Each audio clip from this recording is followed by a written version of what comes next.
Food, వేసుకునే tablets డైరెక్ట్‌గా హార్ట్‌లోకి వెళ్ళి బాడీ అంతా సప్లై అవ్వవు. మధ్యలో ఒక హెవీ సెక్యూరిటీ చెక్ ఉంటుంది.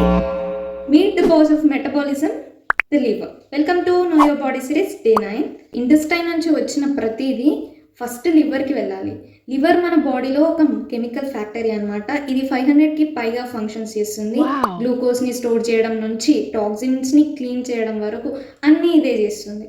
దీనినే ఫస్ట్ పాస్ మెటబాలిజం అంటారు. మనం 500 mg పారాసిటమాల్ వేస్తే లివర్ అందులో కొన్ని మిల్లీగ్రామ్స్ని ట్యాక్స్ లాగా తినేస్తుంది. మిగిలిన తక్కువ అమౌంట్ మాత్రమే బ్లడ్లోకి వెళ్తుంది. కొన్ని ట్యాబ్లెట్స్ ఉంటాయి కదా, సబ్లింగ్వల్ ట్యాబ్లెట్స్, అట్లాంటివి లివర్లో నుంచి వెళ్ళవన్నమాట, డైరెక్ట్ హార్ట్కే రీచ్ అవుతాయి అన్నమాట.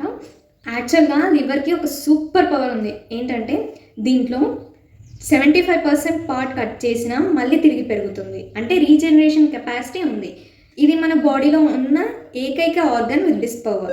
బట్ కెమికల్స్ అండ్ ఆల్కహాల్తో దీన్ని ఎక్కువ డిస్టర్బ్ చేస్తే ఫ్యాక్టరీ అనేది స్ట్రైక్ ప్రకటిస్తుంది, అంటే సిరోసిస్ వస్తుంది. సరే, ఇప్పుడైతే మెటబాలిజం అయిపోయింది, టాక్సిన్స్ అన్ని ఫిల్టర్ అయ్యాయి. మరి ఆ వేస్ట్ మొత్తం బాడీ బయటికి పంపించే వాటర్ ఫిల్టర్ ఏది? Follow for day 10 the kidneys. Thank you for watching.